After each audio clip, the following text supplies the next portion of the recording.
अपनों की जरा सी आहट सुनकर उनकी सुध ले लेते हैं, लेकिन गैरों की चिंगाड़ को सुनकर के भी नजरअंदाज कर देते हैं। यही तो जलवा है मोदी जी का। नमस्कार, मेरा नाम है राज शर्मा और आप देख रहे हैं एसकेएल न्यूज, जहां आज चर्चा होगी बंगाल के लिए अपना सब कुछ लुटाने वाली ममता बनर्जी और देश नहीं बिकने दूंगा का जुमला हमेशा अपनी जुबान पर रखने वाले मोदी जी के बारे में। पिछले साल कोरोना महामारी को पूरी तरह से समेटने की योजना बनाने वाले मोदी को भी पता था कि देश में दूसरी लहर भले ही आ जाए, पर बंगाल में ममता फिर से नहीं आनी चाहिए, क्योंकि ममता ने बीपी बहुत बढ़ा रखा था। इसी वजह से मोदी जी कभी योगा करते दिखते थे तो कभी समंदर किनारे गंदगी समेटने। अब भला उन्हें कौन समझाए, गंदगी तो सोच में है। खैर, बंगाल में चुनाव भी हुए, देश में कोरोना की दूसरी लहर भी आई और बंगाल में फिर से दीदी का खेला भी शुरू हुआ। अब खेला शुरू होगा तो शिकायतें भी रहेगी, वो भी केंद्र से। ऐसा ही कुछ मामला शुरू हुआ। ममता बनर्जी क्लास की वो मॉनिटर हैं जिन्हें टीचर की हर चीज से दिक्कत है।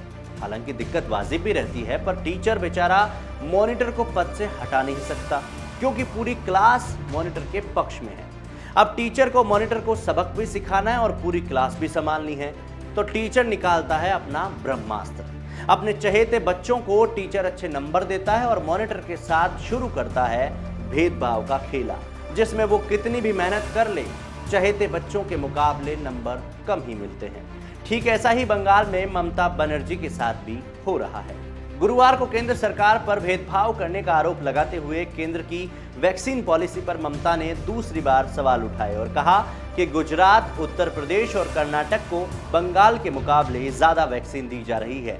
मैं लोगों के बीच भेदभाव नहीं करती, लेकिन बंगाल को जनसंख्या के हिसाब से कम वैक्सीन मिली है। मैं बंगाल के साथ हो रहे भेदभाव को चुपचाप नहीं देख सकती। मैं केंद्र सरकार और प्रधानमंत्री नरेंद्र मोदी से अपील करती हूं कि वो राज्य के आधार पर भेदभाव ना करें। आपको बता दें कि ममता ने इससे पहले वैक्सीनेशन के मुद्दे पर मोदी को एक पत्र भी लिखा था और बंगाल की स्थितियों के बारे में प्रधानमंत्री को अवगत कराते हुए कहा था कि यदि केंद्र सरकार ने जल्द ही बंगाल में वैक्सीन सप्लाई नहीं बढ़ाई तो हालात गंभीर हो सकते हैं। बंगाल के सभी नागरिकों का वैक्सीनेशन करने के लिए 14 करोड़ डोज की जरूरत है। हमारी क्षमता राज्य में रोजाना 11 लाख वैक्सीनेशन डोज लगाने की है, लेकिन हम रोजाना 4 लाख डोज ही वैक्सीनेशन कर पा रहे हैं। इसका कारण वैक्सीन की कम सप्लाई होना है। बंगाल में कोरोना संक्रमण का रेट घटकर अब 1.57% से नीचे आ गया है। यह राज्य सरकार की कोशिशों का नतीजा है। इसीलिए केंद्र सरकार से निवेदन है कि हमें जरूरत के मुताबिक वैक्सीन डोज सप्लाई करें। बंगाल के स्वास्थ्य विभाग के मुताबिक बुधवार तक राज्य में 3.9 करोड़ से ज्यादा लोगों को टीका लगाया जा चुका है। जहां मॉनिटर की बातचीत सीधे तौर पर टीचर से हो रही है, पर बीच में टीचर के चहेते बच्चे अपनी धाक जमाते हुए टीचर के सामने अच्छा बनने के लिए मॉनिटर की बातों को झूठा बताने की कोशिश करते हैं, जैसे बंगाल में भाजपा नेताओं ने किया। भाजपा नेताओं ने वैक्सीन सप्लाई में भेदभाव के आरोपों को खारिज कर दिया है और कहा कि बंगाल सरकार ठीक से वैक्सीनेशन नहीं करवा पा रही। राज्य में 30 लाख वैक्सीनेशन का स्टॉक है, लेकिन सरकार उसे आम लोगों को उपलब्ध नहीं करवा पा रही।